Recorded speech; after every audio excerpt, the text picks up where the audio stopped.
So welcome to this Facebook Live session called The Balance Sheet of Life. Life is in some ways a balance sheet, a scorecard that needs to get balanced. On one hand you have the assets of life, on the other hand you have the liabilities of life. And having that positive net worth and being happy, I think, is what life's about. So today we have with us Rajita Kulkarni. She is the president of Sri Sri University, president of the World Forum for Ethics in Business. She's a member of the global board of the TLEX around the world, a meditation teacher, an executive coach, and a lot more. So welcome, Rajita. Thank you. Very, very happy to be kind of talking to you today. Thank you. I'm sure our listeners are also very happy. So you've accomplished a lot in life, from going all the way from teaching students to interviewing leaders to meeting leaders to kind of being on the president of this World Forum for Ethics in Business, a university. So according to you, what do you see as the true assets of life? So actually, previous to all of this, I was a banker, right? And with Citibank for 18 years, right. And managing balance sheets or reading balance sheets was a daily affair. So there, of course, when you look at the financial balance sheets, you look at there the liabilities are really what you own and the assets are what you owe. But I think in the balance sheet of life, if you look at it like that, it is maybe the other way around. And what I have learned, looking back, some of these things are always more retrospective. Really, the biggest asset of life is what difference have we made to someone's life? I always feel that when people think of you as a person, what comes to their mind? Do we invoke pleasant, happy, inspiring thoughts in them? What is that is associated with us as a person? I think that is the lasting earning, if you say, the lasting wealth we have of life. And, Gurudev often says that at the end of life, we will be faced with two questions. How much knowledge have we gained and how much love have we given? And I think for me that is a very alive thought a lot of times, reminding myself that what have I done to give to people? What have I done to make a difference to people's lives?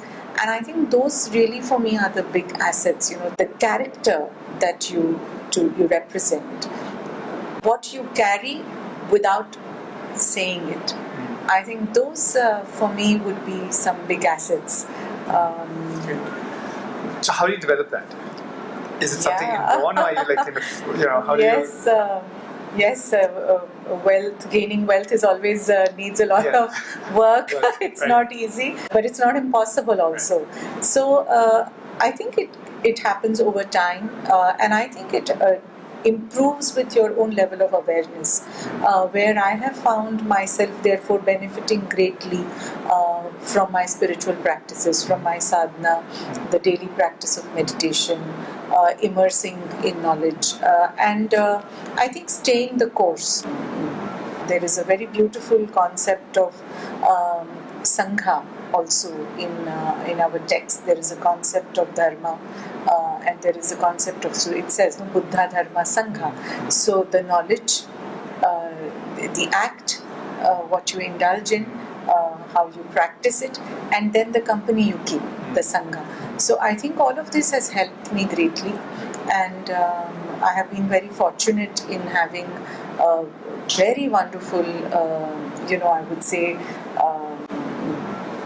co-travelers on this path of life, whether it's my own spouse, my husband, my family, the friends I have, and the overall family in terms of what I have, been part of in Art of Living, not just in India but around the world.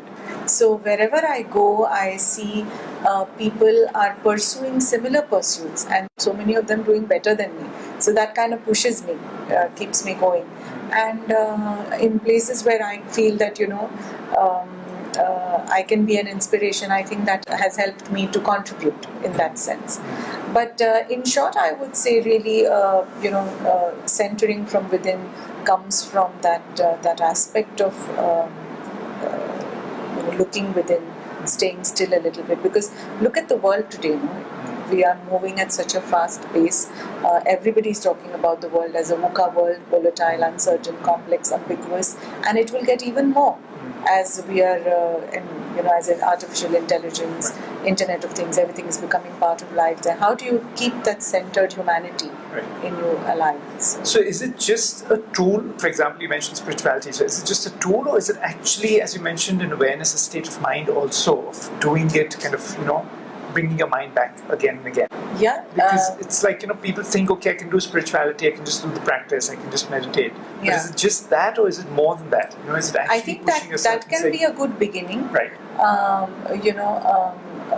See, when you have to travel from one place to the other, you need a vehicle to travel, right? So when you have the vehicle, at least it gives you that ability to move. So I would say the tools are like the vehicle. And then along the journey, how you yourself use those tools, use the vehicle to deepen the experience is up to you. I think that is what I have learned. Great. Yeah. And you've met leaders, you've met people of all walks of life, successful, unsuccessful. You've seen it kind of, in some ways, you've probably had more than most people have in terms of the breadth that you've seen. What's that one thing that you've seen in people that you think has genuinely moved them through? Yeah, that's a very good question, Anurag. In fact, I have had the good fortune of working with a lot of incredibly exceptional people in my banking career, as well as now in my role in Shishu University in the World Forum for Ethics in Business. I'm meeting some incredible people, working with them closely. So for me, there are three things, I think, which I have observed in people who can be called successful in that sense. One is resilience. I will give that number one, really number one spot. Because, life is short in a way, but it's long in a way. And in that long journey of life, you cannot always be on the upswing. Life moves up, it goes down, it sometimes plateaus. And to be able to stay the course, to be able to push through, to be able to stay committed, and to be able to bounce back is so crucial to getting ahead even. Otherwise you can get just stuck, and then you don't understand it, and then by the time you get it, life has moved on. So I have seen resilience as a very big aspect of people who have really been able to get to a certain level. And that is what I tell all the students of our university also. Don't be disappointed by small setbacks. Don't be disappointed by small little, failures. It is great to have them because you learn so much and you use that experience to move ahead. So how does that happen in your life? Have you faced that and you moved through? Oh, there are so many cases. In fact, even in the university, we are a startup university in that sense. Just this few days ago was our 6th convocation. And to build a whole institution from scratch is a mammoth task. It's a huge task, and to bring people together, to align them to one common vision, to move together, and some people join, some people drop, more people join. It's a everyday job. Students come, students go, and everybody is building the cultural fabric of the institution. And the setbacks are huge. Like, we started a particular program, and we were really expecting it to do extremely well. We kind of invested in the faculty, we did the whole curriculum, and something didn't work. We realized that we are not getting the offtake of the students, and we pulled it through for a year, 2 years. We wanted to test the grounds, and we realized we had to scrap it. But now there are two ways to deal with it. So one is to scrap it, and people were feeling a little, in the team. Of course, you don't like it. You feel a little bit disappointed. But we said, no, you know what? Let us look at how we can recraft it. and now the whole program has got recrafted. We kind of bundled it under another faculty, and this year we relaunched it, and it has done fabulously well. So of course this is a big team effort, but to keep going at it. And I think this is what I have learned from Gurudev, Anurag, in a big way.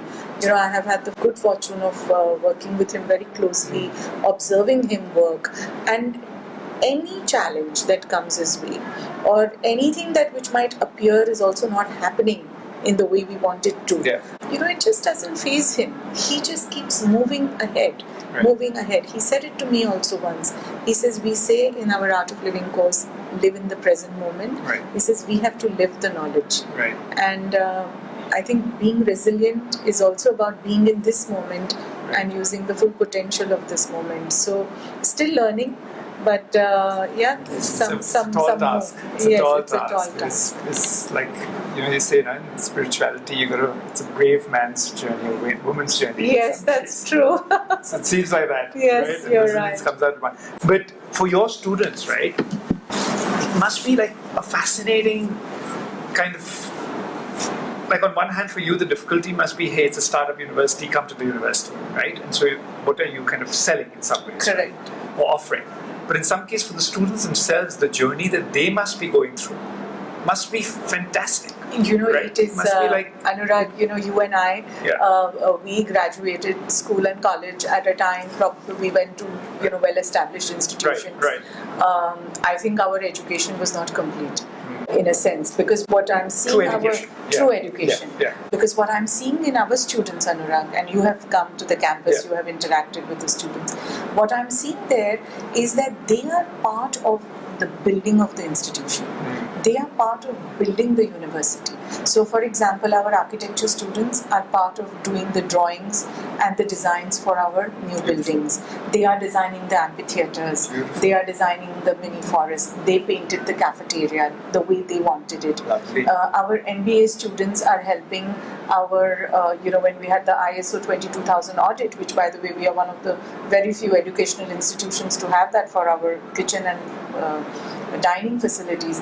They were the part of the team to do the whole paperwork. So they are learning by doing, they are building it, they are running it in a way. Right. So that is an absolutely unbelievably unique experience, which is not there for everyone. Right. Secondly, I think what they are very lucky with is because in our university, all of them learn the tools and techniques of breathing and pranayama, meditation, and they are doing it every day.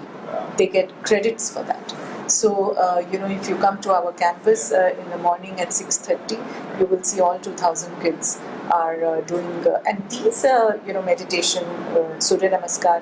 So, this is keeping them physically fit, mentally agile, and strong, and emotionally solid. Right. It's a tender age. Right. You get under peer pressure, you get, all kinds of things we know are happening in the world today. And this is helping them pull through. So, which is why we are in fact now being known as a university of startups. Almost 30 students of ours have started their own startups in the last few years. So, all these qualities I think are kind of... absolutely. I've interacted with some of them. And we've hired a few of them as well. Right. And you see that difference of resilience in some ways, of the ability of that startup mentality that, let's just figure it out. Let's move and keep moving. And Anurag, one more thing I would like to add. I think a very important aspect of building resilience is to always also have the attitude of turning and looking at people who don't have as much as you. We think we are not doing well when we only look towards people or towards circumstances which are better than us. Then I say, relatively, I'm not as better off. But when I look at someone or a situation which is worse off than me, then I've already, I am. So, seva is a big part of our culture because learn, lead, serve are our three main values. So, all kids are doing service projects in all the neighboring villages. And when they see that people don't even have 2 pairs of clothes to wear, you realize how much you have. And that can give you strength. That can build your resilience to say, they don't have even this much. I can push through. So I think these are a few things we are doing. There are more things I think we can do, but we are happy with this. Everybody should come and kind of be part of this. Yes, this yes, whole we, thing. we, You know, would, it's we would love, beautiful. we would It's love beautiful. for more people Great. to join. Yes. Awesome. Good. Yes. You mentioned, so on one hand you had Buddha, Yeah. right, the Buddha, and then you mentioned the Sangha in Yes. some ways. And I'm talking the modern equivalent of a Sangha, Yeah. right? In terms of, in some ways, it's your peer group. Yeah. One way in which you cultivate it, and I've seen you do that quite often, is conferences. Yeah. Right? In terms of going, meeting people, talking to people.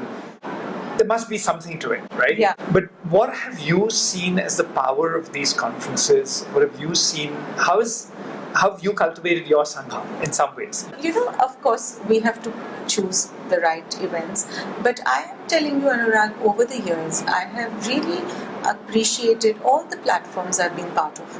So in the World Forum for Ethics in Business, we organize annually, biannually events on ethics in business, ethics in sports, ethics in innovation. We've done so much work on that.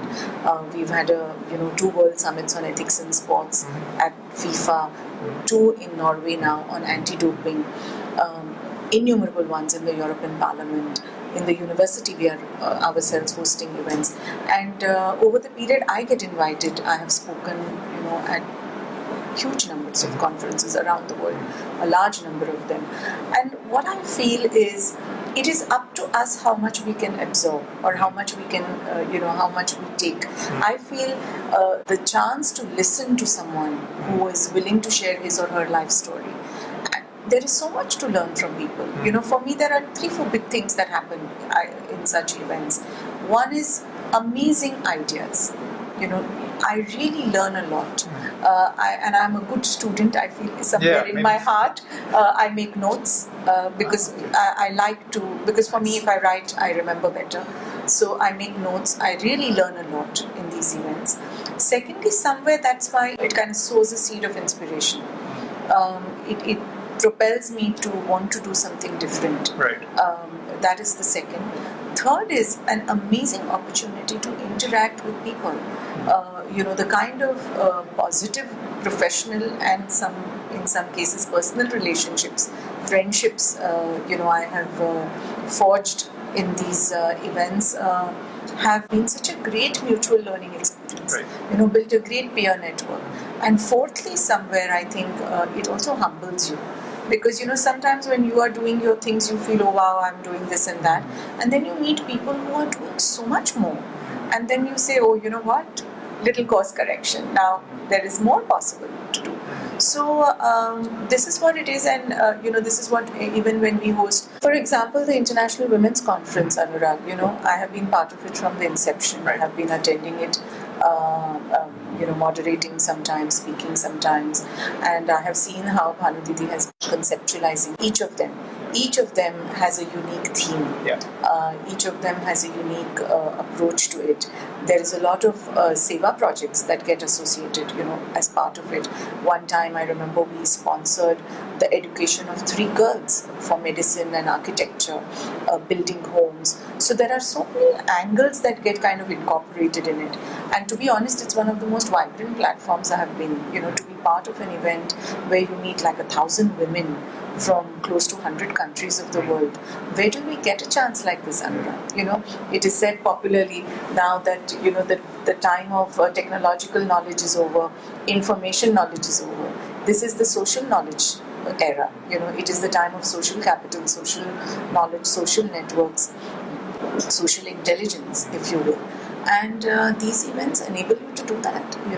I have been so deeply touched and moved by some of the stories I have heard, so inspired by some of the work the women who come represent and talk about. So give me an example.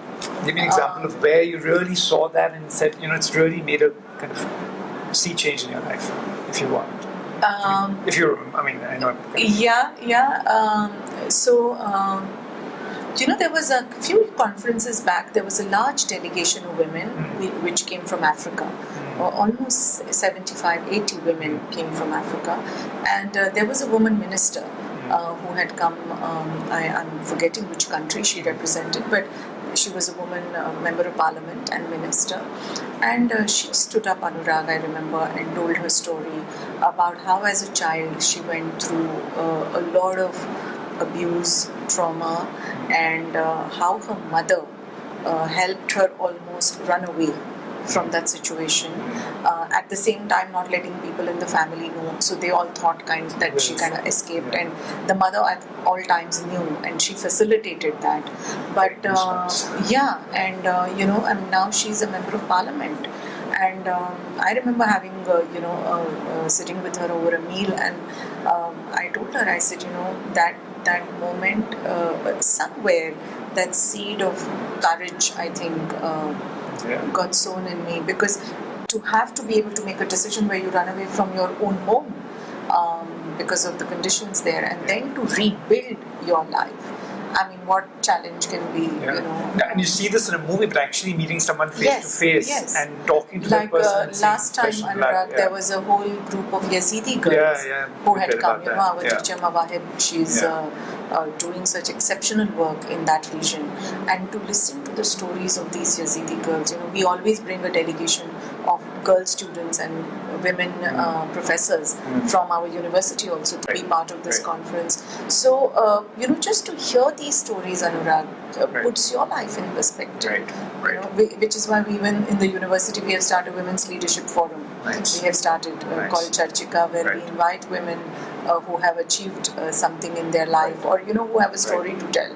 And in fact, in our Women's Leadership Forum, we had recently, we have women housekeeping staff in the university.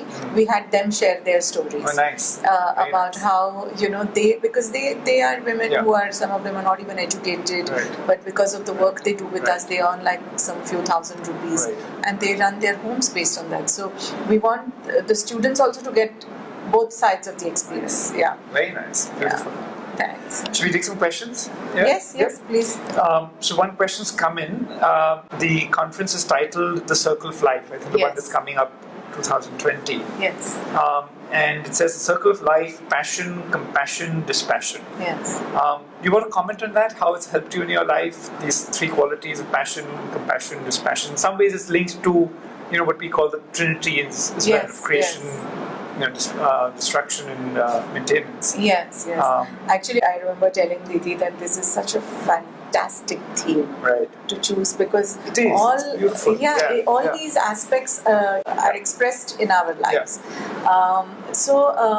Passion, dispassion, and compassion. So I think for me, everybody who knows me or is working with me will say that. I mean, sometimes it can become a bit much, I think, for people, because I drive myself and others also. But that defines me, I feel, because I mean, my family background and the kind of nurturing we've got, we have been brought up in a way to be committed to things, that if you take up something, do it in the best way, do it in a way that can be excellent. So I think excellence as a mindset has been a culturing. My husband is a big influence also for me on this, because he himself also is in his professional successes. I have seen how passionately he has worked and driven and really achieved things, and that was also my initial professional culturing. Citibank was a place which was very, in a way, committed and very driven by innovation, driven by passion. So that has become my kind of DNA, and and to me, I think Gurudev is the number one example, because he just, even if it is a small thing like watering a plant, or it could be speaking at the largest or conducting the largest event in the world, everything he does with equal amount of interest and passion. So I think that is somewhere there, and I have learned to be dispassionate. I must say it is but they both kind of, in some ways, like passion and dispassion. So on one hand you're saying you're passionate, and then where do you use dispassion? Meaning, I mean, at the end of the day, you just have to be able to let go a little bit and then just relax, because if Gurudev once said very beautifully that ambition has to be like your shirt which you wear and should not become like your skin. And I think that is the difference, where because the shirt you can remove, but the Right. skin then stays, and then that is what creates all the breakdown and the psychosomatic whatever challenges. So again, I would say it is only because of my practice of meditation and the fact that I've learned these techniques Right. that help me let go from time Right. to time. We also have the concept of pravritti and nivritti. Right. So pravritti is about going and getting things done. Nivritti Right. is about knowing that things are fine and they are. And I think all of us are dispassionate in a way without knowing it, because we all sleep at night. So, most of us. And that is one expression of it. So, I think that, and compassion, yes. Is it a woman thing, compassion? Actually, I think it is. It comes quite naturally to both genders. Every parent has experienced it. I think with your daughter, you are a fabulous father. So I think it's a natural human tendency. I think it gets covered when there is stress. And again, I would say, therefore, this practices help you uncover those, sort of coverings, Right. uncover those little. The veils Right. that are there. So, and I have learned also, Anurag, I must say, in the university, with all the kids there, even in all our schools, when I'm interacting with our younger students, sometimes you just have no choice but to be compassionate, because, to yourself also, because there is so much sometimes going on that you just be a little kind to yourself and to those around you. So it's a journey. It's a journey. Yeah. Great, fantastic. Anything else you'd want to add? Like, it's been lovely talking to you. It's been beautiful. This is great. I think the upcoming women's conference is going to be. One thing. Only for men or women? Only for women, or should men be attending as well? Men are invited. I'm someone's sure. single, you say 1,000 women, I want to come there. But I'm thinking, besides that. Yeah, I mean, let the intention be to enjoy the conference. How would I benefit? It is about being part of an inspiring platform. So, any story that you hear which can touch your life, it doesn't matter from where it comes. I think that's it's a great opportunity to hear.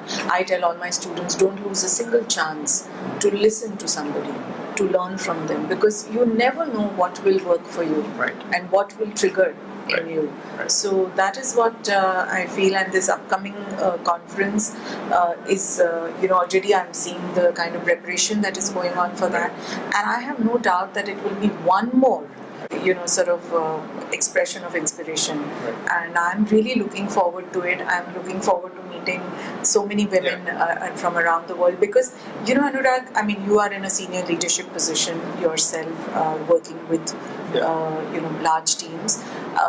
As women in leadership positions today, the world, we have come a long way, but there is still a lot that needs to change in terms of prejudices, in terms of biases, in terms of mindsets, in terms of perceptions.